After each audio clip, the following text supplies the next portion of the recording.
Fala, galera! Beleza? Primeiro eu vou dar aquele meu tradicional bom dia, boa tarde, boa noite, que andou sendo plagiado, mas eu entrei com o processo e ganhei.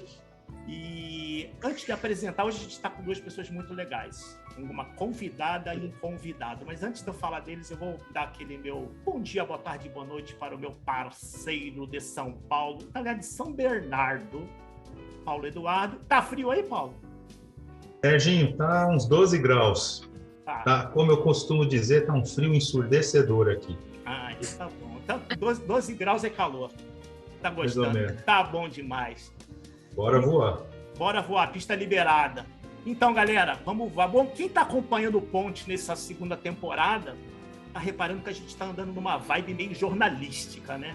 A gente, na real, eu acho que a gente a gente pousou o avião na bancada da Globo News, né? Porque a gente já trouxe Arthur da Pieve, Dona Maria Beltrão, que me zoou e a gente tem um bocado de risada com ela.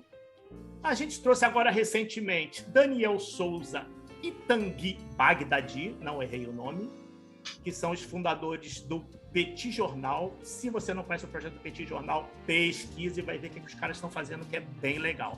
É bem legal, aqui o canal acompanha eles. E hoje a gente trouxe mais dois jornalistas. Uma jornalista e um jornalista, também da Globo News, que fazem a parte de editorial de política de alguns jornais. Aí eles vão detalhar, porque eu não guardei tudo na minha cabeça. Então, eu vou apresentar. Primeiro, agradecer demais a presença dos dois. E eles são. Peraí, antes de eu falar isso, eles têm um projeto super bacana no Insta que a gente segue, chamado Jornada Polis. Quem não conhece, olha lá e segue, porque eles vão falar um pouco do projeto aqui que a gente vai perguntar, né? A gente não é jornalista, mas a gente vai perguntar. Então, primeiro, quero agradecer demais a vocês, Marina Ferreira e Aldir Coni. Obrigado pela presença.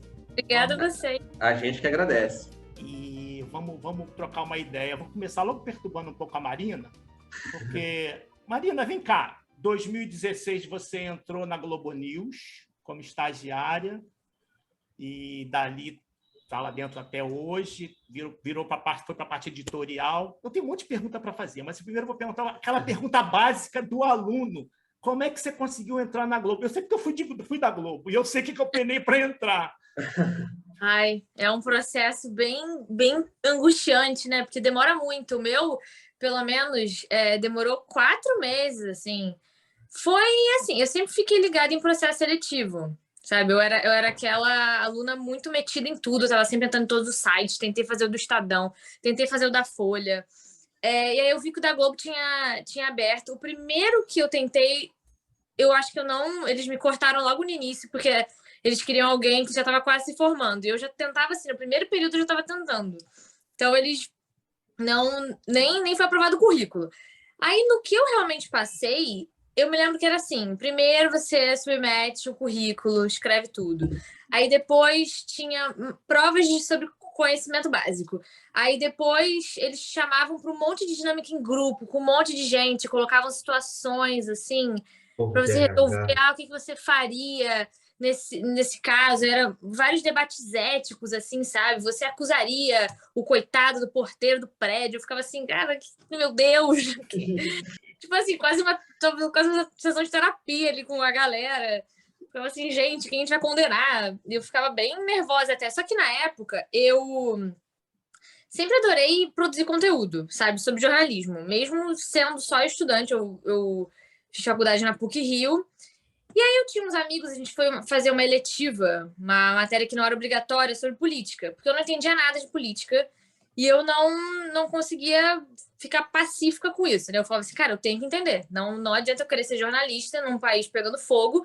Na época era assim, início dos debates sobre impeachment, sabe? Eu falava, cara, eu tenho que entender o que está acontecendo. Eu tenho que entender quem são esses caras, como é que eles chegam até ali. Eu entendia mais ou menos sobre processo legislativo, mas não entendia mais nada além do voto, assim.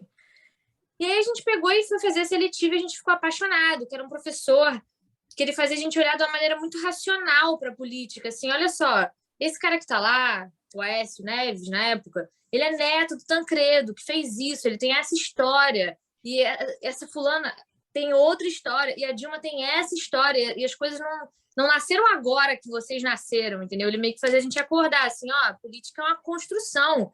Não achem que o Brasil tá pegando fogo agora, o Brasil já pegou fogo várias vezes. A gente ficou tão impressionado com aquilo, ele falava de uma maneira tão acessível, que a gente resolveu criar um canal no Facebook até na época. A gente chegou a ter, tipo, uns 6 mil seguidores, assim. A gente pegava uma câmera e gravava o que a gente tinha mais ou menos aprendido. Sabe? Era assim, gente, vocês sabiam o que é uma PEC? É uma proposta de emenda à Constituição. E não sei o que lá. E hoje, um dos meninos que fazia esse canal comigo, ele é repórter de verdade. Repórter de Brasília, repórter da Globo News hoje. Ele vai estar até no programa do Bial, falando sobre carreira e tal. Então, assim, já estava meio que na veia da gente, sabe? Trabalhar em TV. Quando eu fui fazer o processo da Globo, falei, cara, vou vender meu projeto como se eu já soubesse tudo de política. Entendeu? Eu sabia da minha aula e dos vídeos que a gente gravava ali no intervalo. E aí, acho que o pessoal gostou, assim. Quando passou essas dinâmicas em grupo, veio a parte da apresentação individual. Você tinha 2 minutos para resumir toda a sua vida. Falei, cara, eu vou ficar 2 minutos falando sobre um negócio que eu criei aqui, que a gente criou. E aí eles se interessaram super, ficaram meio assim, nossa, vocês são tão novos e gostam tanto de política, é uma coisa que todo mundo acha chato. Hoje em dia eu acho que a galera está até mais interessada, assim, mas esse 2015 era meio que, coisa chata, não entendo nada, processo gigante, impeachment, sai 180 dias, aí fica outro presidente, ninguém entendia nada. E aí eu acho que eu meio que ganhei por isso aí, por me interessar por uma coisa que eles não estavam encontrando muita gente interessada. Aí fui para as entrevistas individuais.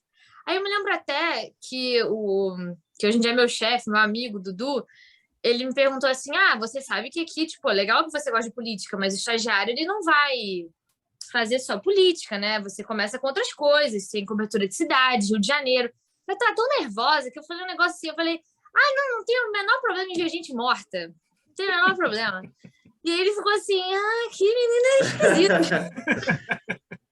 Porque, assim, só faltou falar, inclusive eu gosto, acho bem legal aí. Inclusive, estou preparada para cobrir bem. E aí, de alguma forma, deu certo. E aí foi aí que eu entrei e nunca mais saí. Estou lá já há 6 anos. Serginho, antes de você continuar, deixa eu fazer uma pergunta para você, Marina. Lá no Instagram está dizendo que você é gaúcha. Você é gaúcha? Pois é, né? A crise identitária. Eu sou gaúcha, mas eu moro aqui. Mas com esse sotaque é impossível. Fala mesmo. Eu sei que tragédia. Mesmo. Não. Não é assim. Sai um monte de mesmo aí. Eu vim morar no Rio com 13 anos. Meus pais... 13 anos. 13 anos. Cara, eles ficam muito chateados. Eles ficam assim, que sotaque é esse? Eu falei, me trouxeram pra cá com criança. Eu fiquei uma mistura, mas eu vou pra lá e eu fico gaúcha também. Eu tenho. Mas não tem um mínimo de sotaque de gaúcho.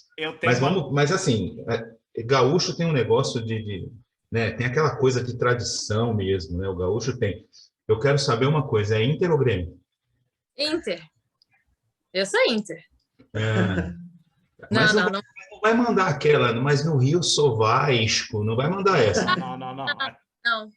Inclusive, não sei nem qual é o time de você, mas tem um time que eu detesto, é o Flamengo. Aí, muito bem. Alguém no Rio de Janeiro que tem bom senso, Sérgio Schmidt, tá vendo? Alguém. Aqui também. Alguém, olha lá. Isso deve ser vascaíno, ele deve ser vascaíno. Botafoguense. Coitado. Coitadinho. É tudo Série B para baixo, então melhor mudar de assunto. Hoje, particularmente, eu estou numa vibe boa de falar de futebol, se vocês quiserem. Mas, que sotaque não tem nada a ver. Quando eu li que você era gaúcho, eu falei, isso está errado, porque com esse sotaque, jamais. É engraçado. Porque assim, né? Eu, como não tenho sotaque, então eu reparo essas coisas. Né? Mas tenho nada, meu.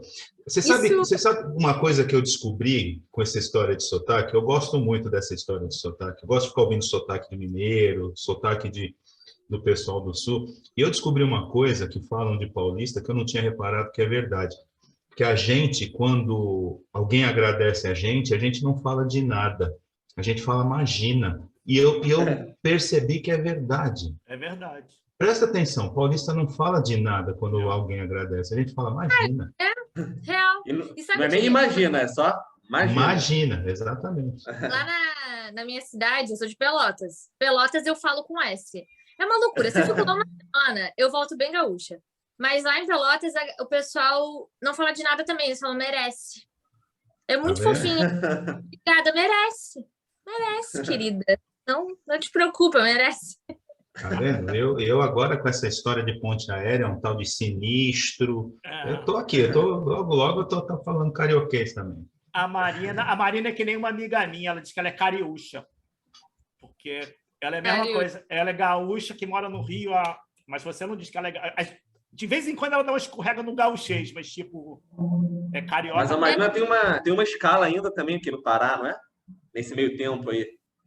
Porque também, assim, meu pai, a gente sempre morou em vários lugares para acompanhar ele. Então, eu morei muitos anos no Pará, no interior do Pará, no meio da floresta, assim. Então, eu não sei quem sou.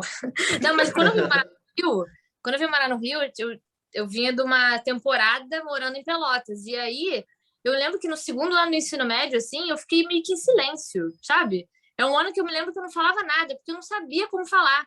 Eu não entendi direito. O carioca fala muita gíria, muita... E eu só lembrava das gírias gaúchas, que eu já tinha tido um maior trabalho para aprender. Então, eu ficava meio quieta. Assim, foi um processo mental para aprender a falar, sei lá, muito doido. Você morou quanto tempo no Pará? 10 anos. Então, você chegou a comer maniçoba lá? Sim. Faço um tucupi, tudo. Tá. Faço açaí, salgado. Não, eu quero... A minha assim, eu tenho uma vontade de conhecer, porque dizem que é um prato que tem que cozinhar não sei quanto tempo, né? É perigoso. Ele é meio perigoso, ele pode ser venenoso, né? Tem uma coisa assim. Eu li alguma coisa de 7 dias, será que é verdade isso?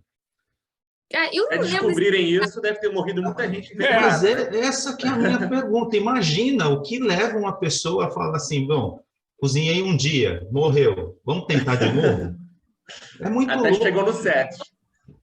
Mas é bom, pelo menos?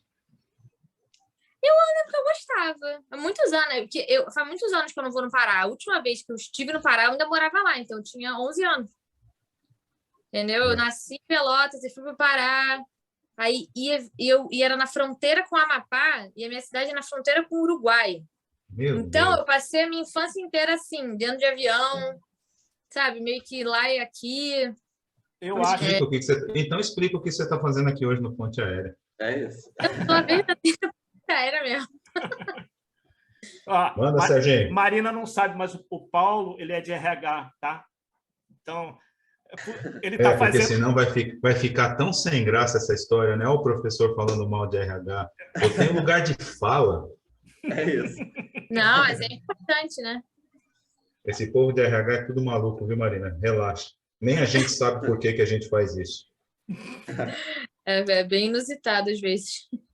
Agora, vamos pro Aldir. O Aldir tá quietinho aí? Vamos lá. Marina já deu a introdução dela do início da carreira dela. Você só entrou na Globo 18, né? Foi um pouco depois. Eu participei dos mesmos processos seletivos de estágio que a Marina falou, de meses, entrevista e dinâmica. A única diferença é que eu não passei. Aí eu tentei de novo no ano seguinte, na faculdade, eu não passei de novo. Então, assim, já fica a dica também de que não é para desistir, né? Tentou uma vez, tentou duas. É igual a maniçoba, né? Vai 1 ano, vai 2 anos, 1 hora depois de 7 anos já. Foi quase isso. Mas durante a faculdade, eu sempre batia na trave nesse processo seletivo da Globo, fiz 2 vezes. Chegava na última etapa, mas talvez faltava alguma coisa, faltava um canal de política, faltava algum diferencial. E eu não passei, mas eu comecei a trabalhar numa outra emissora, na Band, aqui do Rio de Janeiro, que foi também uma excelente escola. Então, acho que tudo acontece da melhor forma que é para acontecer. Porque foi um aprendizado muito grande, é uma emissora menor, então é pouca gente, você faz um pouco de tudo. Então, fiquei mais ou menos uns 5 anos lá, na Band, aqui do Rio de Janeiro, como editor. E foi uma escola muito grande. E aí, depois de quase 5 anos lá, mais ou menos, uma amiga que trabalhava na Globo News me falou, tem uma vaga aqui. Ela sabia que eu gostava muito, que eu acompanhava o canal. Perguntou se eu tinha interesse, falei, vamos nessa. Só que era uma vaga temporária, era só, se não me engano, 3 meses. Ela falou, você vai largar aí, na Band está contratado, né? Fixo, mesmo definitivo, para uma vaga de 3 meses. Eu falei, vamos nessa. Porque era uma vontade que eu tinha, então eu falei, acho que a idade, a chance que eu tenho de correr risco é agora. Pois é. Então vamos nessa. que foi aí em 2018 mesmo, que era na época das eleições. Então, era uma época que o canal estava precisando de muito jornalista, né? Era um período que estava fervendo na política nacional, enfim, na cobertura como um todo. A Globo News aumentou muito ali a cobertura ao vivo. Então, eu fui, tentei e fiquei os 3 meses. Acho que gostaram do meu trabalho porque decidiram me manter, me efetivaram. Acho que essa aposta valeu a pena. O meu chefe que contratou, ele falou isso, ele falou, botei moral quando você falou que viria mesmo sendo uma vaga temporária. Eu falei, então, esse cara realmente sabe o que ele quer. Afim. E valeu a pena. Eu vou te falar uma coisa. Você falou uma coisa que tem muito... Eu acho que é meio cultural, né? É claro que quando a gente é mais novo, é muito mais fácil correr risco. Mas não tem idade não, cara. Olha aí o Serginho, a gente também já tem mais de 20. Tem um pouco mais. É verdade. E a gente também tá aí, cara, batalhando. Mas, sei lá, eu achei engraçado que os dois falaram a mesma coisa dessa coisa da tentativa de entrar na Globo. Eu vou falar para vocês então um segredo. A Marina fala assim, não, demorei muito, 4 meses. Eu demorei 2 anos para entrar na Globo, tá, Marina? Quando eu voltei dos Estados Unidos, que a Globo, na época, era referência de computação gráfica no mundo. Os gringos vinham para cá para trabalhar. Na época do Serginho era carta, o processo era por carta. Não, mas o pior que era. Não tinha internet ainda não. E aí eu voltei de Nova York. Tinha nem televisão. Era preto e branca. A Globo era impressa ainda. O WhatsApp era escrito à mão. Mas o que é bizarro, que tipo assim, eu voltei de Nova York com o currículo lá da School of Visual Arts e falei assim, os caras vão me arrancar, vão me contratar na hora. 2 anos tentando entrar na Globo. 2 anos. E tipo, a coisa que o Aldir falou, tipo, não dizia...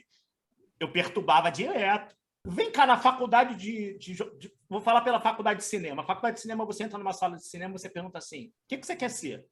99,9% vão responder diretor.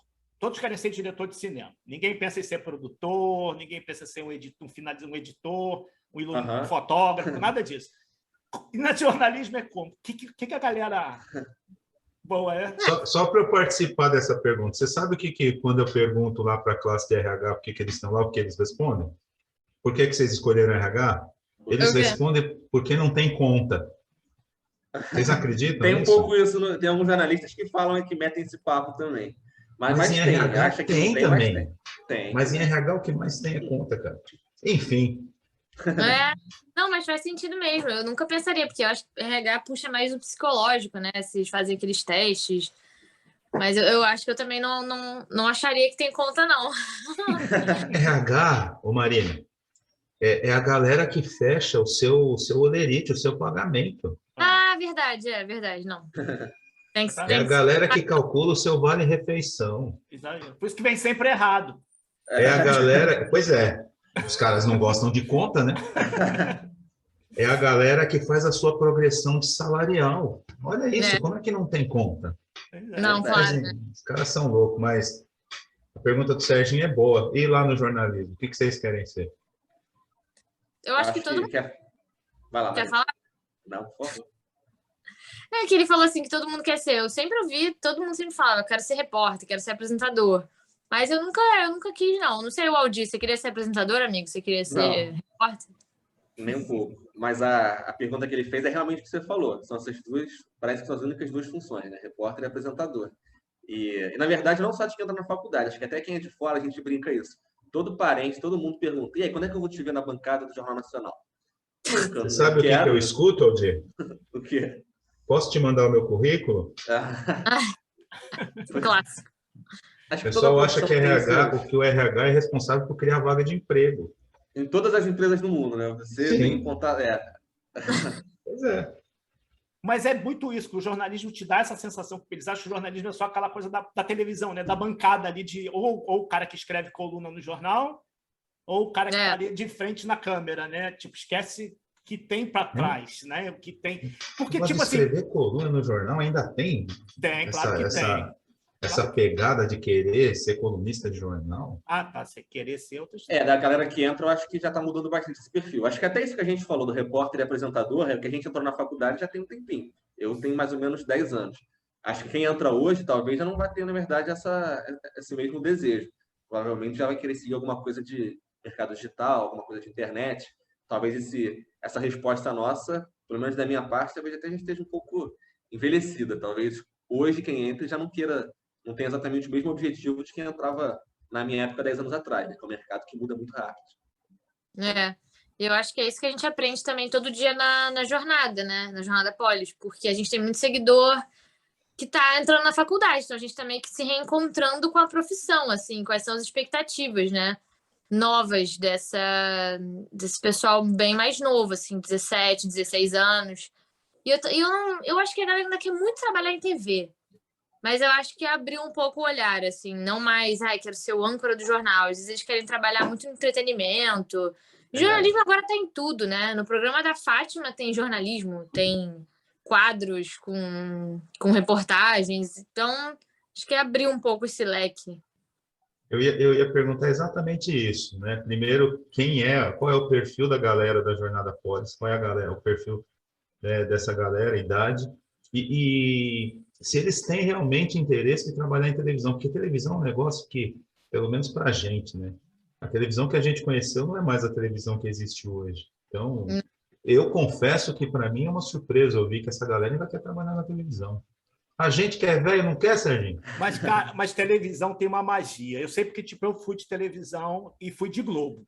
Então tem uma coisa. Tipo, quando eu falo assim, eu fui da Globo, eu não tiro. Até hoje tem no meu currículo a bendita Globo, porque. O Globo era quadrado na época. É impressionante. Mas o Hans ainda estava desenhando no guardanapo na minha época. Então, tipo assim, é uma coisa muito louca como é que tem um encanto com a coisa da televisão. E o pessoal acha que não é essa moleza, né? É punk, cara. TV é punk. E é uma coisa que, tipo assim, eu vi a Dani falando dos horários dela, eu vou te falar que eu acho que eu tinha surtado quando ela falou que o horário dela ela começa a trabalhar 1h, Paulo Eduardo. E ela vai Tem uma galera que apresenta ao vivo esse horário, né? Pois é, então é bizarro. Não, mas ela vai correr atrás de matéria, vai pra rua fazer matéria. Eu falo, cara, tem que gostar pra caceta, porque, tipo, no início é lindo, tudo, aquela coisa do tesão inicial do trabalho, né? Tudo encanta, né? Mas depois que você entra naquela rotina, que você, cara, é porque não é fácil, a galera acha que é mole. E o mais legal também, viu, Serginho? Desculpa te cortar, mas é aquela sensação de quem está do lado de cá, né? Você olha o Tralli, por exemplo, entrando aqui no Jornal das 6 na Globo News, aí vai das 6 às 8 e você fala, pô, mas é mole demais o trampo desse cara, né? Porque ele fica das 6 às 8 e acabou. Só que hora que ele chega lá na Globo? Porque ele tá na hora do almoço, ele tá na aberta, enfim. É isso. A galera não tem essa noção, é um cara né? ele é um cara que, especialmente, ele gosta de trabalhar muito, então chega super cedo, se entera de tudo. E tem muita gente que é assim. Às vezes a gente vê o apresentador tá no ar só meia horinha, 1 hora, mas não sabe que por trás daquilo ali ele chegou às vezes 6 horas antes, no jornal que eu trabalho na Globo News especificamente, que é o Em Ponto, que é apresentado pela Júlia do Ailib. Ela vive, na verdade, a gente até gravou com ela na jornada também, ela vive 24 horas do jornalismo, então aquelas 3 horas que ela está no ar, talvez nem seja a parte mais trabalhosa do dia, né? Porque você tem outras 21 horas ao longo do dia em que a pessoa está tendo que estar ligada, apurando, estudando, se inteirando de tudo. Então, para aquela metáfora batida, é só a ponta do iceberg, né? Mas por baixo o encontro começa às 6 da manhã, né? Isso. Mas o trabalho começa bem antes. Acho que ele começa às 9 da manhã, quando acaba o jornal. E é aquele que ele para, começa né? no dia seguinte. Eu acho que para o jornalismo hoje, na real, a rede social veio e deixou... Tipo, para tudo mudou para caramba, porque tipo, eu peguei a internet começando, então eu vi a modificação nas profissões. Eu acho que o jornalismo é uma das que mais está sofrendo, entre aspas, porque a quantidade de informação que vocês têm diária hoje em dia é uma coisa insana. Se você não parar, eu vejo, tipo assim, e principalmente essa geração que está na TV, tipo, a Natuza, a Dua Lipa, a Cecília Flecha, eu brinco de vez em quando no Twitter com ela, eu falo, você é realmente a jornalista que não para, porque tipo, ela 24 horas está na tela, é impressionante, ela cobre todo mundo, né? É sempre ela, você fala, é a Cecília. Eu falo, cara, surreal. Então, tipo, eu acho que tipo, o jornalismo é uma coisa que a rede agregou, mas eu acho que também virou uma coisa meio punk, né? Tipo, o que é aquilo ali que está escrito é verdade, o que não é verdade? Como é que vocês hoje conseguem essa coisa da fonte? Você validar uma fonte, você sabe aquela coisa, sei lá, eu tô falando um monte de coisa, gente. Porque eu acho que tudo tem prós e contras, né? Ao mesmo tempo que veio muita informação e muita informação às vezes errada, a gente ganhou mais credibilidade ao mesmo tempo, entendeu? Porque isso é uma coisa até que a gente mostra bastante na jornada, que a gente tenta passar para as pessoas a quantidade de checagem que a gente faz de uma informação, a quantidade de verificação. Eu acho que o jornalismo sempre teve muita verificação de informação. E agora isso está sendo meio que colocado à prova, assim, sabe? O jornalismo se estabelece, assim, as fake news vão passando e os veículos sérios, jornalismo profissional, vão se estabelecendo, assim. A competição fica meio difícil, porque é muita gente produzindo conteúdo, muita gente tendo seu próprio jornal ali e repassando fake news ou notícia mal apurada ou incompleta. Mas eu também sinto ao mesmo tempo, assim, principalmente na pandemia, isso é uma coisa que eu e o Aldir, a gente sempre conversa. Na pandemia, a gente teve uma noção maior de como o jornalismo é importante, sabe? Porque foi aquela sensação, assim, quando tudo parece que desmoronou, voltaram para os veículos confiáveis, para os veículos que têm tradição, que são transparentes na quantidade de vezes que uma informação é verificada. Então, eu também não sei elaborar muito bem que momento é esse que a gente vive, sabe? Mas eu ainda acho que o jornalismo se estabelece, assim, o jornalismo profissional. Eu acho que a história da pandemia está contando, e no futuro vai contar isso, né? Quais foram os veículos, qual foi o trabalhador, no caso, o jornalista profissional, que informou a população da forma adequada, seguindo aquilo que a ciência diz, e ferramentas como, enfim, WhatsApp, Telegram e outros que acabaram muito mais servindo para propagar desinformação, para propagar fake news. Então, acho que isso acaba servindo mesmo para fortalecer a importância e o papel da imprensa democrática e livre para poder questionar, para poder criticar o governo, para poder dizer que, olha, o presidente está dizendo que esse remédio é eficaz, mas a gente ouviu aqui 5 cientistas dos principais centros de estudo do país e eles mostram que isso não é verdade. Acho que isso só o jornalista é capaz de fazer, porque é ele que conhece a técnica de você apurar, de você entrevistar, sabe como chega numa fonte, sabe como você constrói uma história, né, que as pessoas em casa vão entender. Então, acho que, de certa forma, acabou servindo realmente para isso, para consolidar a importância do trabalho do jornalista. A pergunta do sim ou não, Serginho, chegou a hora. Vocês ainda telefonam para alguém para fazer checagem? Eu acho que só quando não respondem no WhatsApp. Aí telefone. Não, mas eu acho que, às vezes, quando precisa, assim, é urgente, a galera liga. Tanto é que, assim, às vezes os comentários estão plugados, a gente fica ali no Twitter, a gente vê eles plugados. Eles falam assim, olha, me tira, e começa a falar no telefone, porque a fonte liga mesmo. Quando é uma coisa mais assim, o relatório vai sair agora, não sei o quê, a gente vê toda hora, né, Aldir? Verdade. Cadê a Ana Flor? Saiu, tá atrás da câmera, porque tá falando no telefone com um senador. Então, ainda tem, eu acho, sim. Nesse ano eu falaria sim. Aí a gente fala um senador. Aí você pensa o quê, Serginho? É um velho. Por isso que telefona, né? Não, mas tem uns que não escrevem por nada, só... É isso que eu ia falar também. Às vezes a fonte não quer deixar alguma coisa registrada, né? Não quer deixar por escrito. Então, o telefone, tudo bem que você tem como gravar, tem outros recursos, mas aí não precisa deixar tão na cara também de um print, enfim. Não, eu perguntei mais por curiosidade mesmo, porque hoje ninguém mais telefona, né? Acho que internamente, assim, entre nós, para conversar com outro editor, para falar com o repórter que está na rua, com o chefe que está, enfim, no switcher, acho que realmente, assim, o WhatsApp substitui por completo mesmo esse tipo de comunicação. Mas acho que a coisa com a fonte, realmente, é o que a Marina falou. Às vezes, a instantaneidade e o sigilo que o telefone, teoricamente, podem proporcionar. Deve ter algum repórter que ainda aí com vocês que conta história, né? Que ia para as pauta externa com um monte de ficha de telefone na mão, porque tinha que ficar ligando. Cara, olha como a internet é maravilhosa, né? Que perrengue. Não, a internet facilita muito a nossa vida. Cara, a gente recebe o relatório inteiro. Hoje a gente estava com o relatório inteiro da CPI lá, 1000 páginas em 1 segundo. Uma CPI nos anos 90, talvez ia ter que escanear, enfim, ia ter que imprimir, mandar por correio, sei lá. Fax, 1000 páginas, imagina, ia ser impossível. Provavelmente, anos 90, fax, provavelmente. Eu quero saber quem é que já leu todo o relatório. Eu estou de férias, então eu tenho essa desculpa. Você eu tô sabendo que está de férias, que estava lá, acho que foi o Dudu que comentou lá na live, né? Volta, pelo amor de Deus! Eu tenho essa desculpa. Agora, a Marina, se ela leu as 1.100 páginas, aí já não sei. Pelo menos a conclusão, né, Marina? Pelo menos a conclusão. eu li o resumo do Renan Calheiros, esse foi o máximo que eu li, que ele leu lá 20 páginas, eu acompanhei ele. A Flávia Oliveira tirou onda hoje lá na Globo. Ela falou na página 1070, tá falando para eu falei, que é isso? Tá vendo? WhatsApp. Percebeu?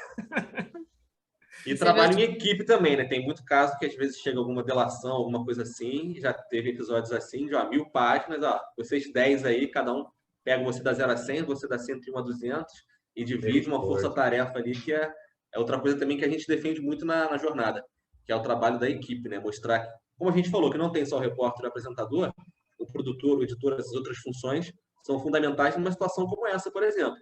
Sai o relatório durante o jornal, não é o apresentador que vai... Aí, gente, só um minutinho que eu vou ler aqui. Você vai ter um batalhão de produtores, de editores que vão estar dividindo essa tarefa. Então, mostra a importância do trabalhador do bastidor também, né? Serginho, vamos falar um pouquinho da jornada. Então, mas eu ia entrar na jornada, mas antes de entrar na jornada, eu queria perguntar uma coisa rápida, tipo, porque o Aldir levantou uma parada muito legal sobre essa coisa das redes sociais no futuro, o que o pessoal vai, das ferramentas de hoje, no futuro, o que vai ser falado, né? Os prós e contras, né? Mas, na real, eu queria falar sobre essa coisa dessa retaguarda do time, porque vocês dois são editores, né? O que o editor faz? E, tipo, o que tem por trás? Tipo, tem redator, tem o produtor. O que mais ou menos... O que é um time de jornalismo dentro de um... Né? Quais são as peças que tem dentro do time? Quer falar, Aldir? Pode falar. Posso falar. São muitas pessoas, né? Então, assim, é um trabalho realmente feito a 1000 mãos. Mas, assim, em resumo, né, as funções que a gente tem ali na redação mesmo. Você tem o produtor, que é basicamente onde a história surge, né? É ele quem traz alguma denúncia, é aquela pessoa que tem que ter um olhar atento, aquela pessoa que no caminho da casa para o trabalho vai observar alguma coisa que pode virar uma reportagem, né? Então, é aquela pessoa que traz a notícia. Normalmente é quem tem muitas fontes, quem conhece muitos políticos, conhece muitas autoridades, conhece muita gente do povo também, que é do povo que surgem muitas histórias. Então, você tem um produtor que é quem, digamos, traz a notícia. Você tem a equipe que vai para a rua, né, que são o repórter e o cinegrafista, claro, com o motorista, com o auxiliar, mas pensando assim na produção do conteúdo. O repórter e o cinegrafista, o repórter que vai contar aquela história, né, que vai escrever o texto, vai narrar aquele texto, e o repórter cinematográfico, né, o cinegrafista, que vai filmar, vai fazer as imagens tanto para entrada ao vivo, quanto aquelas imagens que vão ser editadas pelo editor, que aí é a ponta final desse processo. A gente tem o editor de texto e o editor de imagem. O editor de texto é quem vai lidar mais diretamente com a informação, né, com o conteúdo daquela notícia, daquela reportagem, vai ler o texto do repórter, vai falar, está faltando essa informação aqui, ou então isso aqui está sobrando, a gente pode cortar, ou então vamos reescrever essa matéria, o lead, né, a informação principal está lá embaixo, a gente tem que mudar. O editor tem a autonomia de modificar a reportagem como ele quiser. E, por fim, o editor de imagem, que é o que faz o trabalho de juntar as imagens do cinegrafista com a gravação do repórter. Ele senta no meio de edição e monta a matéria que a gente vê editada no ar. Então, assim, talvez as funções na redação, essas são algumas das principais. Mas é claro que você tem uma série de outras pessoas que são fundamentais para botar um jornal no ar. Operadores técnicos, né? O pessoal da sonoplasta, o operador de teleprompter, o gerador de caracteres, o coordenador do vivo, que é quem fala com o repórter quando ele está ao vivo, equipe de limpeza, equipe da segurança, enfim, todo mundo é fundamental. Mas acho que as funções mais diretamente ligadas ao conteúdo, acho que é mais ou menos por aí, né, Marina? E o editor de texto também, a gente, na verdade, além de ficar responsável pelas reportagens, a gente é basicamente responsável por tudo que vai ser falado no ar. Assim, sim, os apresentadores, eles acrescentam muito, eles improvisam pra caramba. O Tralli, por exemplo, ele vem com muita bagagem. Mas, assim, qualquer notícia que chega em cima da hora, chamada para as reportagens, tudo passa pelo editor de texto. Nada entra no ar sem o editor de texto ter conferido as informações, ter aprovado, ter corrigido, ou ter escrito do zero mesmo. Então, a gente trabalha durante o jornal inteiro. O jornal está no ar e a gente continua trabalhando, porque as notícias continuam chegando e o editor de texto não tem que passar o olho em tudo. Assim, às vezes algum assunto que não tem um repórter para ir, né? Mas você teve ali um incêndio, aí alguém conseguiu fazer um vídeo da janela. Você não vai ter um repórter indo lá, não vai dar tempo. O editor de texto faz esse trabalho da redação. Ele vai pegar a imagem, vai ver, vai escrever o texto e o apresentador vai ler. Nesse caso, por exemplo, assim, aí eu falaria, chegaria na produção e falaria, esse vídeo é real? Onde foi? Confirma para mim. Aí o produtor vai fazer aquele trabalho de apuração total, ver onde é, que bairro é aquele, se isso realmente é de agora. Aí vai chegar pra mim, Marina, é sim, é tal bairro, tá acontecendo, foi há 10 minutos atrás, pode botar. Aí com essa confirmação eu vou lá, checo de novo, não sei o quê, ver se tem mais alguma informação. Aí esse trabalho em conjunto ali do editor com a produção. Isso a Globo não mostra, né? Pois é, o Resident viu o apresentador falando daquela informação, mal sabe, né, a pessoa em casa que passou por talvez outras 10 pessoas antes daquela informação chegar pelo apresentador, que colhe sempre ou os louros, né, quando às vezes é um texto bacana, uma informação boa, o pessoal fala, pô, esse apresentador é muito bom. Às vezes ele tá só lendo o que alguém escreveu.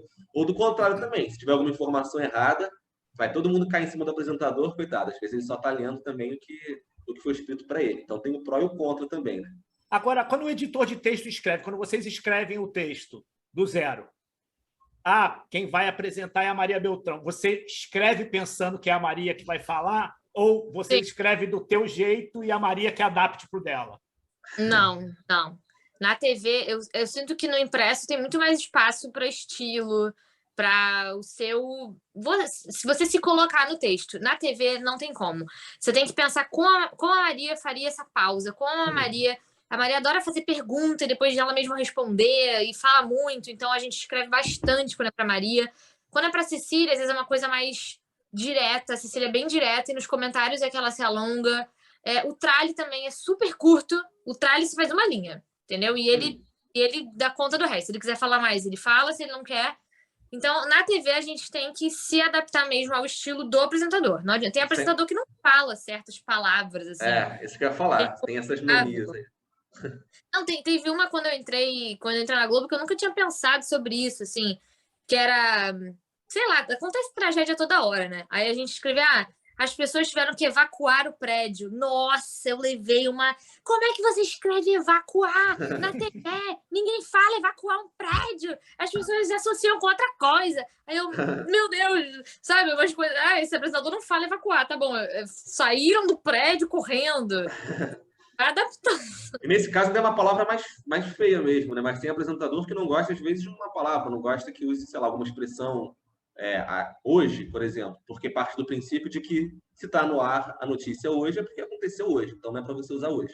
Compensação, eu vejo o Jornal Nacional usa muito hoje. Quase toda a cabeça, né? Todo o texto que você vê que o William Bonner lê, a polícia deflagrou hoje uma operação, a Câmara aprovou hoje. Então é muito do estilo mesmo, né? Não tem uma Esse cara não pode trabalhar no jornal hoje. É verdade. Vai falar, é o jornal depois de ontem. Mas o Jornal Nacional, ele é bem... Tem tempo que eu não assisto, mas tipo, ele é bem formatado, né? A Globo... Mas mudou muito, viu, Serginho? Mas eu acho que a Globo News trouxe uma pegada muito diferente. Então, mais... tanto que essa coisa dos 25 anos foi bem aquilo ali mesmo. Tipo, sabe, eu acho que teve uma inovação pesada na linguagem. Essa coisa de você ver o apresentador em pé é muito louco. Isso é impensável se você voltar 40 anos no tempo. Verdade. Não, acho que tudo está mais solto hoje em dia, né? Acho que está mais agradável, porque a gente está vivendo num mundo muito louco, né? Isso que é a real. Então, se a coisa não for um pouco... Não, e cria identificação, né? O mundo está tão louco que às vezes você fala assim, nossa, ufa, a Maria é igual a mim, se distraiu também. Né? Não é um robô. Não, a gente parou de querer perseguir essa perfeição que não existe, né? Vai ficar meio falso. A Maria é uma fofa. A Maria cantou pra gente aqui. Olha, nossa, isso a gente vai ficar devendo essa parte. Gente, ela cantou uma música que ela escreveu com 10 anos de idade. O Paulo descobriu a letra, ele começou a falar. Eu declamei a letra. Declamou para ela começou a cantar porque ela lembrou da letra. Eu falei, pronto, agora vai até amanhã. Não, você vê que eu sou muito fã da Maria, muito fã do estilo. Somos todos. Quem não é, exatamente. Muito fã do estilo de apresentação e do estilo de pessoa que ela é. Ela é uma pessoa muito legal, muito mesmo. Isso foi uma boa surpresa na TV, né? Porque também, assim, a pessoa adora dar notícia ruim. Você vai trabalhar na TV, fulana, é assim, assado. Cara, só me surpreendi isso, tipo, positivamente, sabe? A Maria foi uma das maiores surpresas, assim, porque ela é tão acessível, tão maravilhosa, assim, você tá no elevador, você ganha um abraço do nada, agora na pandemia não, né? Eu olhava, era a Maria, saía abraçando, querida, tudo bom? 6 da manhã, Maria já tá A Maria, ela é surreal, cara. Você vê os áudios que eu troco com ela aqui, tu vai falar, vocês se conhecem há uns 20 anos, né? Que a gente não se conhece. Tipo, a gente se falou por causa do ponte aérea. E, tipo... É verdade. Até eu também não trabalho no jornal dela, né? Eu trabalho no jornal, então eu tenho pouco contato com ela. Mas mesmo assim, né, quando eu participo das lives, ela me zoa, ela faz piada comigo. Nem tem essa intimidade, mas ela cria essa abertura com uma facilidade que é impressionante. Não, imagina, no dia que a gente gravou com ela, eu acho que eu entrei por último, né, Sérgio? Eu estava dando aula. É como sempre. Eu estava dando aula e aí o Sérgio ficou conversando com ela. E aí eu acabei a aula, mandei uma mensagem para o Sérgio e falei, estou entrando. E eu peguei um lenço da minha mulher e eu entrei de lenço. Imagina a bagunça que não foi. Ela já gosta pouco de lenço, né? Viciada. E agora tá com essa mania de lenço. Mas vem cá, vamos falar do Jornada Pod, que a gente não falou nada até agora.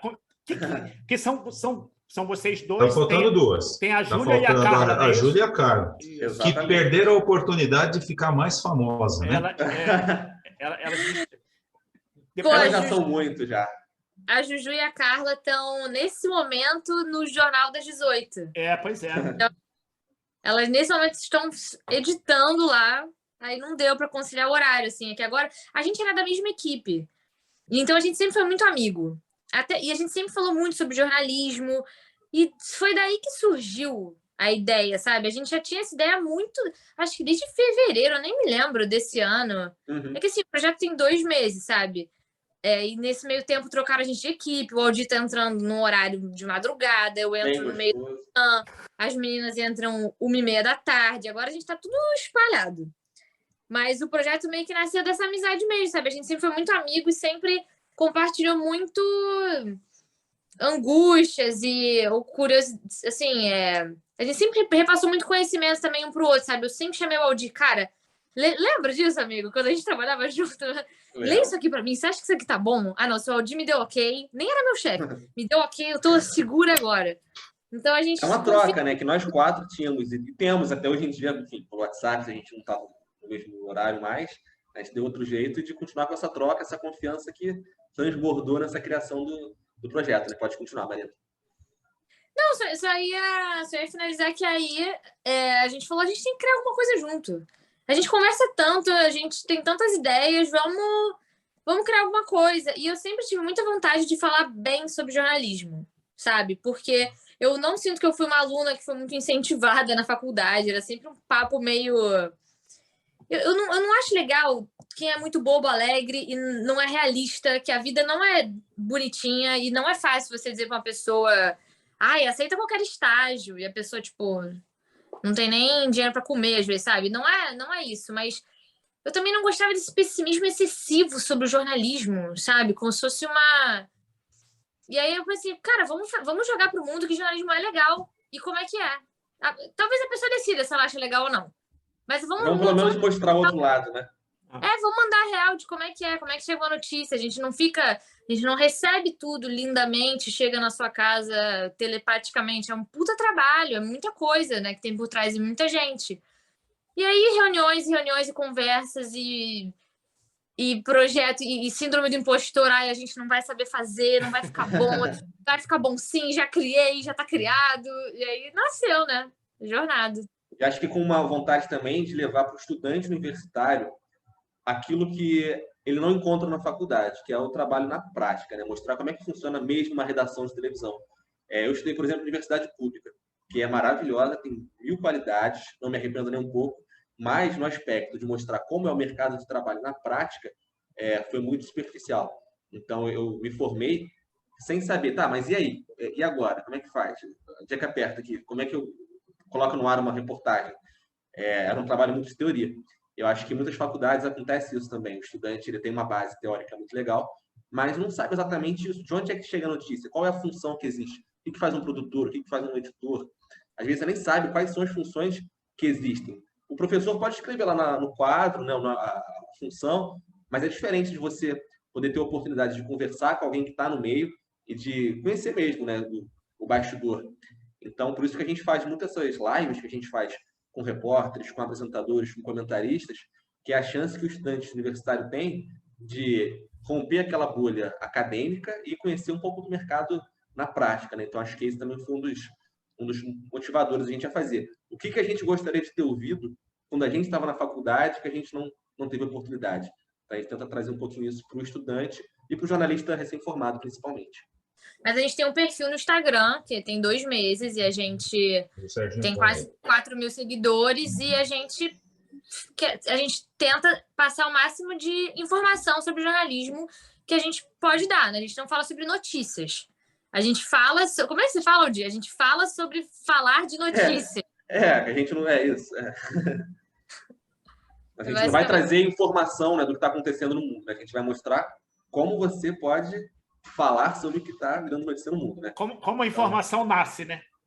Exato. Até porque, na verdade, a gente trabalhando na Globo News, a gente não faria, né, de forma alguma, espécie de concorrência, entre aspas, de fazer um canal de notícia.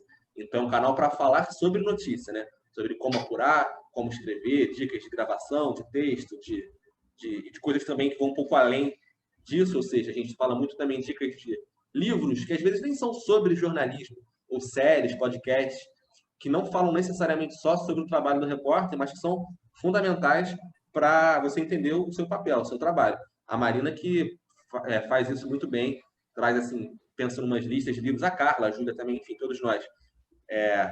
O que o jornalista precisa saber além do trabalho dele? Ele precisa conhecer a realidade do país, como é que funciona a nossa política, como é que funciona a economia, ter um conhecimento da desigualdade do país, enfim, você saber um pouco de tudo, porque o jornalista, fala-se muito isso, é um especialista em generalidade, né? Então, ele é um especialista em tudo, ao mesmo tempo não é especialista em nada, mas assim, ele tem que buscar entender um pouco de tudo. Então, ele tem que saber como é que funciona, basicamente, todas as coisas do mundo. Então, né, quando é que a gente imaginou, sei lá, pensasse 2 anos atrás, que a gente está fazendo matéria sobre RNA mensageiro, enfim, coisas que hoje em dia a gente tem que saber na ponta da língua como é que funciona uma vacina, como é que funciona um remédio, enfim. Então, a gente vai aprendendo durante a nossa profissão sobre todos os assuntos um pouco, né?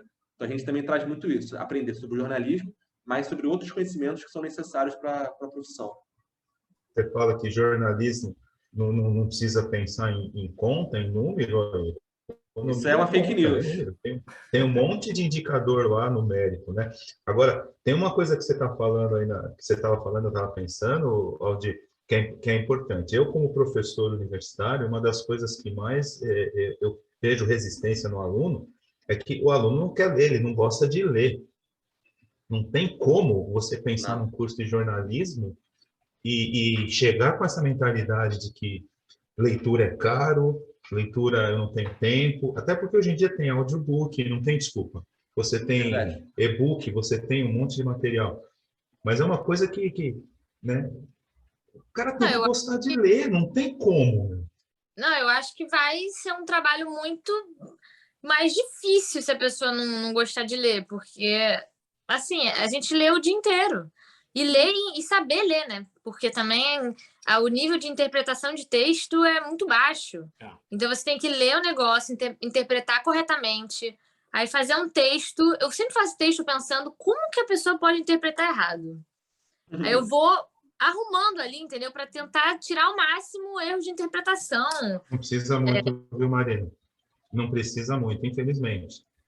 A pessoa entender errado é fácil, né? A dificuldade que os alunos têm de interpretação, às vezes você monta uma prova que, assim, o nível de obviedade, e para eles é uma coisa surreal.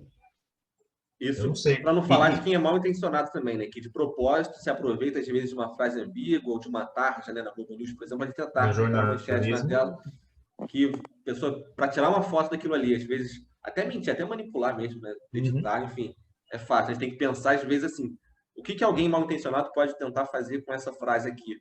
Então, vamos evitar, né? Fora de contexto, né? Isso, exatamente.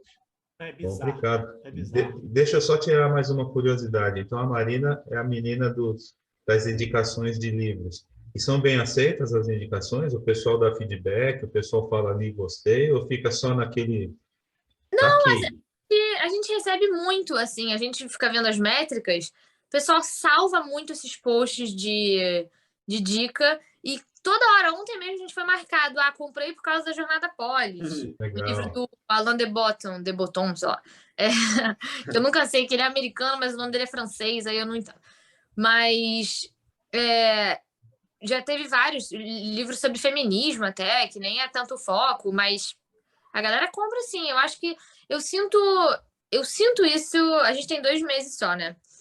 Que essas pessoas querem ser. Eu sempre falo isso pra Aldir, querem que a gente pegue pela mão, fala, vem aqui, vem, esse é o caminho, comece por aqui, vai. Então, tudo que tem a ver com lista, você vai entender um pouco melhor, começa por aqui, fica calmo, vai fazer sentido, tem muita receptividade, sabe? É bem aceito mesmo, assim.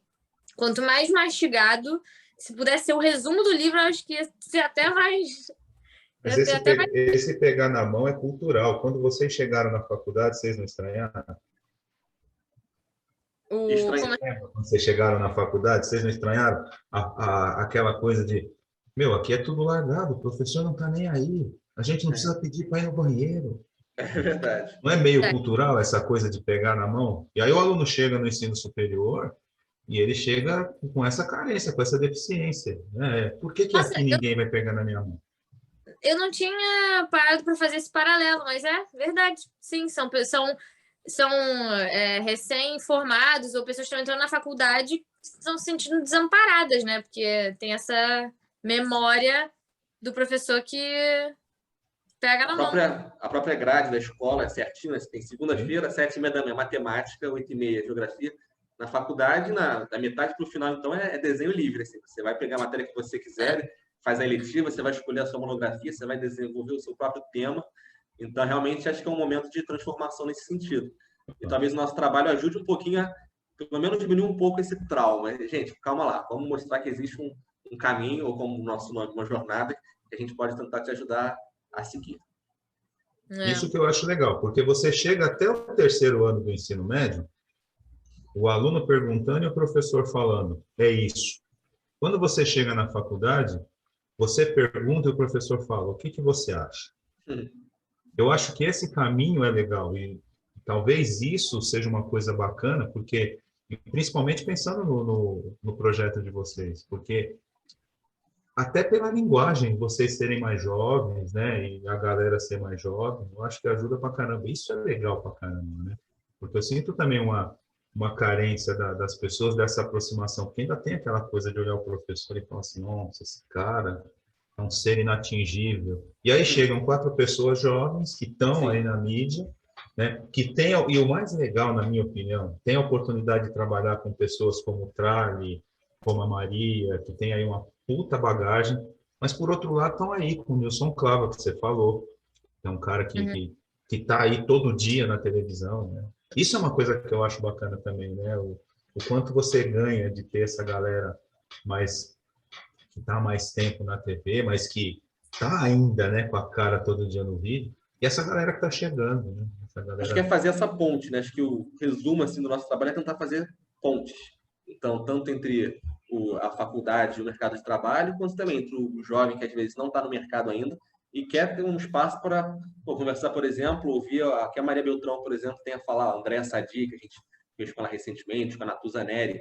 Talvez ele não teria tanto esse acesso não sei, será que esse estudante conseguiria fazer uma pergunta para a Maria Beltrão? E a gente sempre que faz uma live com essas pessoas, a gente abre uma caixinha de perguntas no Instagram. A Marina sempre usa essa frase, faça a sua melhor pergunta para já treinar o seu trabalho de jornalista. Então, é uma oportunidade que o estudante tem de conhecer bem de perto mesmo, né? Como é que eu trabalho numa televisão.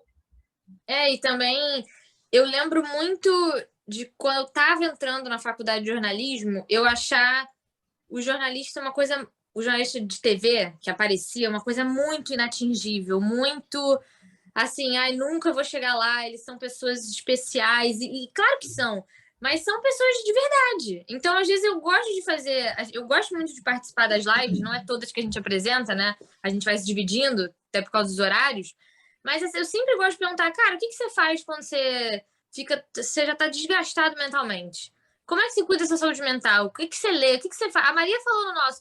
Ela falou, eu chego em casa e eu vou ver série. Eu vou ouvir ópera, eu não quero saber de notícia. É uma pessoa de verdade. Não precisa ter, sabe, colocar num pedestal inatingível, assim. Eu acho que as pessoas vão ficando, nossa, o jornalismo é o dia a dia, o jornalismo se faz na vida real, não tá tão longe assim. E ver que tem todo tipo de perfil também de gente, né? Então tem uma pessoa como ela, por exemplo, que chega e vai ver série ou ver ópera, tem outro que não, que realmente é viciado e gosta muito daquilo, mas faz porque quer. Tem esses dois lados e tem o Otávio Guedes. Que é, para mim, assim, o melhor comentarista. Eu sou fã mesmo dele, é uma honra trabalhar no Ponto, que é o jornal que ele é. Ele trabalha com você, fixo, né? E é assim, ele é aquele cara que dá um trabalho, porque eu falo isso com ele mesmo, né? Aquele que, Otávio, você vai entrar às 8h30 da manhã. 8h29, tá ele no telefone falando com uma fonte, tá com outro celular aqui no WhatsApp, não sei o quê. Então é aquele cara que, assim, daquele jeitão que ele é no ar, com a Maria Beltrão, mas 8h30 em ponto ele vai entrar e vai fazer o melhor comentário que você jamais poderia imaginar. Não, o Otávio entra com papel, entra escrevendo. Eu tava aqui, tô escrevendo aí no que ele me falou, ele entra cheio de coisa. Direto ele, às vezes, sai para o terror do diretor de TV, que é o responsável no switcher por deixar enquadrada a imagem bonitinho ali. Ele adora... peraí, ele faz isso aqui, ó. Sai, é um crime na televisão fazer isso, mas ele não quer saber. Ele pega o caderno dele no chão, aí levanta, aí aparece a barriga, ele fecha aqui, não tá nem aí. E é o que a Marina falou mais cedo, acho que isso mostra essa espontaneidade também e aproxima, né? Desmistifica um pouco o cara que tá na televisão. Agora, sabe que é legal uma coisa que vocês podiam fazer no Jornada?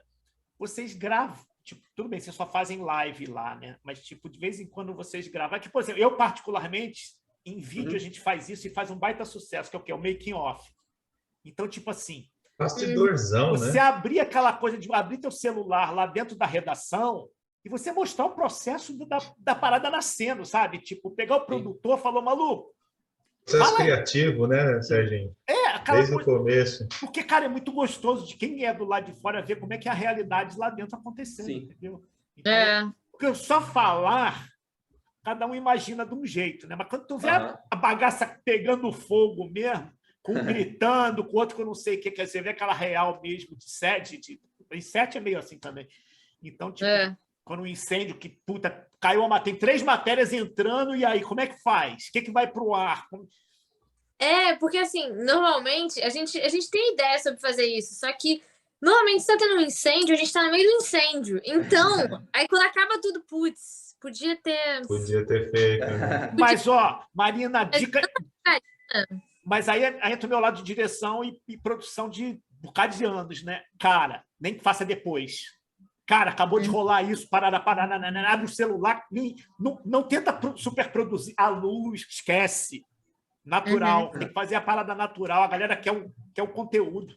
Eu acho que se vocês fizessem uma brincadeira tipo isso, óbvio que daily é demais, mas tipo, você fazer umas brincadeiras de vez em quando lá dentro, vocês abrirem o celular, gravarem e mostrar isso no Jornada, eu acho que isso vai bombar, cara, porque é muito legal de você ver isso. É uma dica a se seguir. E, assim, a gente também... porque tem algumas questões também, né? Às vezes a gente deixa bem claro isso, né? Nós somos jornalistas da Globo News, mas o projeto é um projeto pessoal nosso, né? Não é um projeto institucional da Globo News.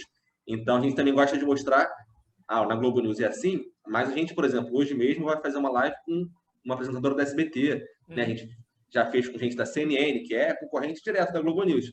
Mas não tem problema, porque a gente quer justamente mostrar isso. A gente está falando sobre o jornalismo como um todo. Por acaso, nós 4 somos da mesma emissora, porque a gente, enfim, é amigo lá e se conheceu lá, mas mostrar também que existem muitos possíveis fazeres diferentes do jornalismo, que em cada lugar é de uma forma diferente. Ontem mesmo eu encontrei o editor-chefe de um jornal da CNN, que é um amigo meu, que trabalhou comigo lá na época da Band. Ele estava me contando como é que é a dinâmica de trabalho lá. E é muito diferente. As funções têm outros nomes. A pessoa que faz uma coisa na Globo News faz outra diferente lá. 2 que têm o mesmo nome, a mesma função, na verdade, são trabalhos diferentes. Então, a gente também gosta de mostrar esse trabalho como um todo, né? Não só numa redação, num lugar específico, mas o funcionamento do telejornalismo, para que cada pessoa também possa se encaminhar, mostrar que não existe só um caminho possível, né? Talvez a pessoa naquela emissora levou um não, mas vai se encontrar numa outra. Então, acho que é legal também. Acho que a gente faz muito esse trabalho de falar do telejornalismo como um todo, todas as suas funções, emissoras, etc. Para não ficar atrelado, né? O projeto é uma vontade nossa, né? Uma coisa nossa, não é necessariamente uma coisa da Globo News, mas eu acho que seria interessante, assim, um formato mais, tipo, real time, assim, acabou de acontecer, como jornalistas procedem, do que se alimentam, como vivem. Trabalho de produtor, na rua. Você está lá andando na rua, vê um negócio, já abre a câmera. Não, cara, é muito louco. Essa coisa da coisa acontecendo é uma... Pô, vocês são de jornalismo, não preciso falar isso. É o que dá audiência. Você fala, tá acontecendo um negócio, vai todo mundo para a televisão ver. Então você Isso é uma coisa que puxa muita gente na nossa orelha para dar a dimensão da importância daquilo. Então, ó, tem um selo de urgente. Eu fico no switcher, que é como se fosse a sala de comando do avião, né? Que a gente, da nave. Parece aquela nave. E de vez em quando, às vezes acontece uma notícia importante, você está ocupado ali, você não pensa nisso. Chega algum chefe, algum diretor, alguém fala, ó, coloca o selo de urgente, tem que mostrar que isso é uma coisa importante. Para a pessoa estar zapeando ali, passando de canal, se ela vir escrito urgente, é claro que você não vai ser jamais sensacionalista, forçar a barra. Mas às vezes você tem que dar realmente a dimensão. Então, escrever ao vivo, agora, né? Sei lá, o relatório da CPI vai ser lido a qualquer momento. É o tipo de coisa que prende a atenção de quem está assistindo, né? Isso aí. Então, tipo, eu acho que é uma brincadeira aqui para o Jornada, eu acho que é muito legal de vocês mostrarem. Tipo, não é mostrar a redação da Globo News, mas tipo, as funções da galera quando a coisa está acontecendo, né? Eu acho muito bacana isso. Muito bacana. Serginho, o papo tá bom pra caramba, mas olha a hora, né? Eu sei, tá acabando. Os meninos têm que sair. Tem que liberar então, eles. Para a gente não ficar segurando eles, né? Então, fala aí da Jornada Polis, convida a galera para seguir vocês, para acompanhar, pô. Gente, nosso Instagram é @jornada.polis. A gente gosta de falar sobre bom jornalismo, a gente gosta de ter boas conversas. E sigam a gente, sigam o canal Ponte Aérea. Ai, eu adorei esse papo. Eu tô muito rapidinho. É aquele momento que a plateia do Jô Soares fala, É vocês que precisam ir embora. Você sabe que a Maria foi a mesma coisa, né? A Maria veio com aquele conversa, 1 horinha, né? Nós ficamos quase 3, então... A gente tem daqui a pouco live, é que no caso, quando as pessoas assistirem, já vai ter ao ar. Mas daqui a pouco a gente tem a live com a apresentadora, com a Márcia Dantas, do SBT. E semana que vem tem outro, já tem. A gente quer fazer toda semana, pelo menos, uma live. E todo dia algum tipo de post diferente. Ou um Reels, né? Que é o que está bombando mais hoje em dia, que são aqueles vídeos curtinhos, alguns com uma pegada mais engraçada, outros com uma pegada mais informativa mesmo. Essas listas que a gente faz muito e que dá muita repercussão, né? 5 filmes que todo jornalista tem que ver, 10 livros, podcast, não só a gente dando, mas abrindo espaço também, com aquelas caixinhas de pergunta nos stories, em que muita gente contribui e a gente compartilha para fazer mais uma vez essa ponte, para mostrar o que os outros estudantes de jornalismo, os outros jornalistas estão lendo, estão assistindo, estão ouvindo. Então, acho que é um espaço realmente, uma comunidade para quem se interessa pelo jornalismo, não só, mas principalmente para quem está começando, para quem está na faculdade, acabou de se formar e quer saber um pouquinho do que está acontecendo, o que os coleguinhas estão fazendo e qual o caminho que você pode tentar seguir para se encantar eu acho que com a profissão. Para quem... Até para veteranos, assim, porque a gente fala muito sobre isso, a gente vai se reciclando também. Assim, não pode parar no tempo, né? O pessoal, quais são as novas demandas, quais são as novas audiências, o que faz sucesso, o que informa melhor. Às vezes a gente ficava meio assim de fazer videozinho curto, mas às vezes, se a audiência prefere consumir informação em vídeo, aquilo vai chegar mais efetivamente num vídeo de 10 segundos do que a gente fazer um super texto, então vamos onde o pessoal tá, né? O importante é passar a informação. Eu acho que essa é a pegada da jornada, assim, vamos tentando vários formatos e tentando comunicar o máximo que a gente puder para o maior número de pessoas.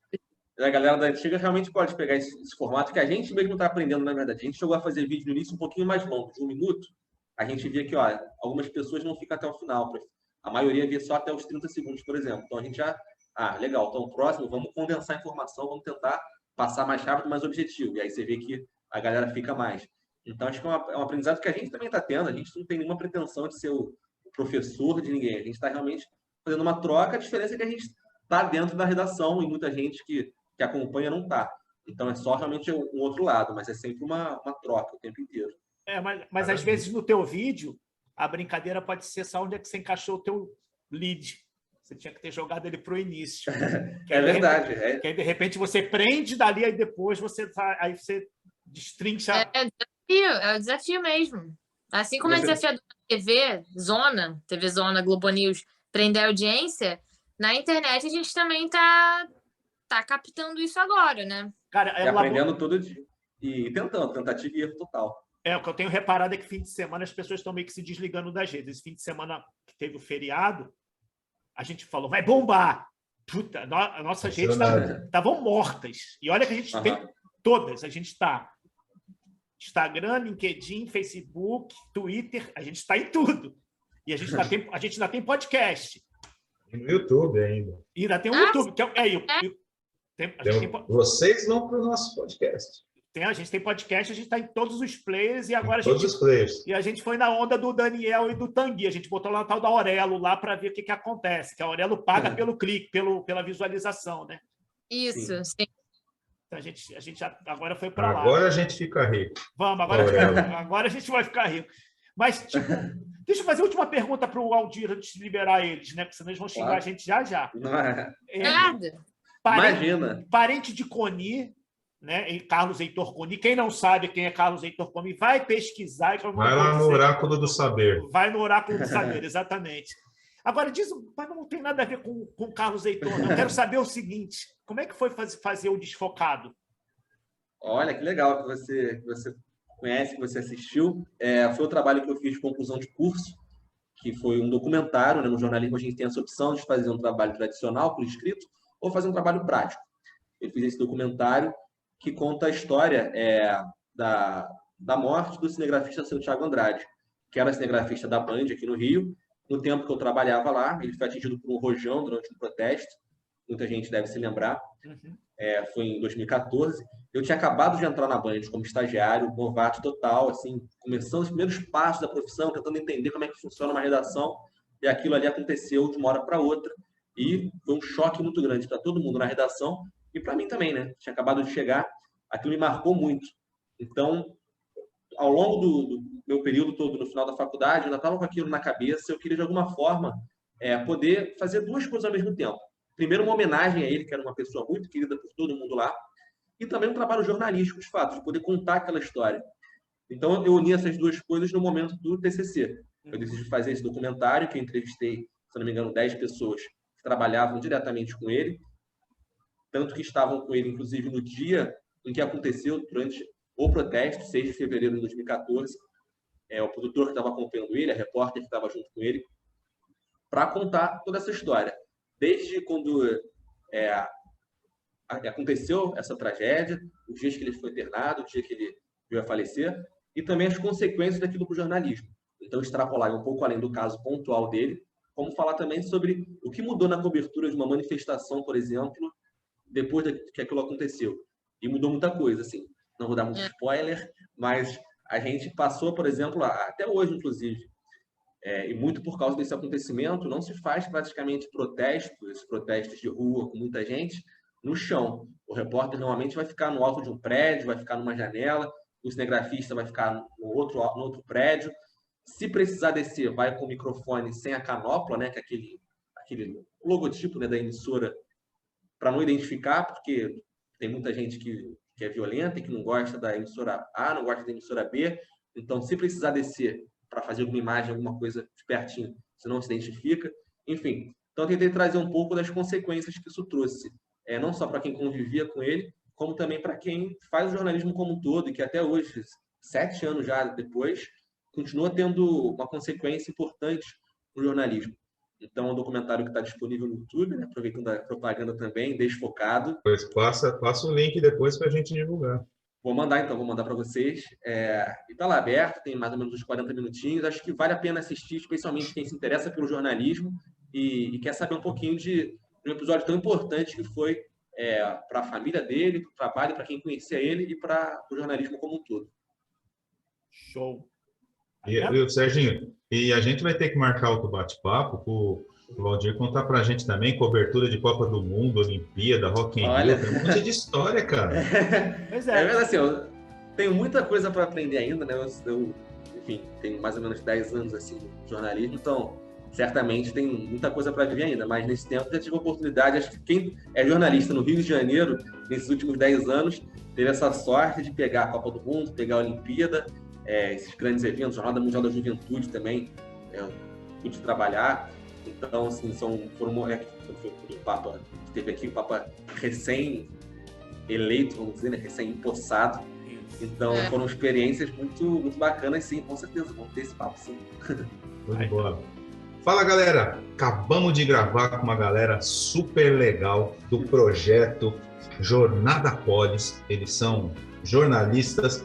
Na verdade, não está todo mundo aqui. Faltou a Carla e a Júlia, mas a gente acabou de gravar com o Aldir Coni e com a Marina Ferreira.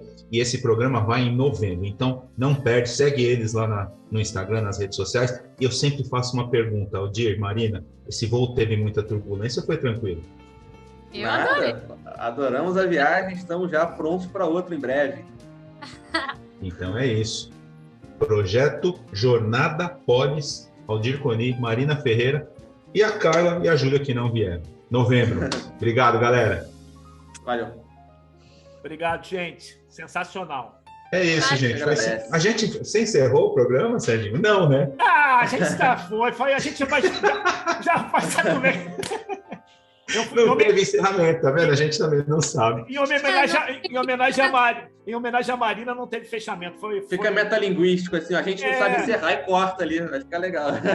Eu já baguncei o final dos programas todos. Se você vê o final dos programas agora, eu já não faço final, eu já emendo com esse papo que tá aqui, já tem música de fundo, já vai embora. Então, não tem essa. Sem problemas.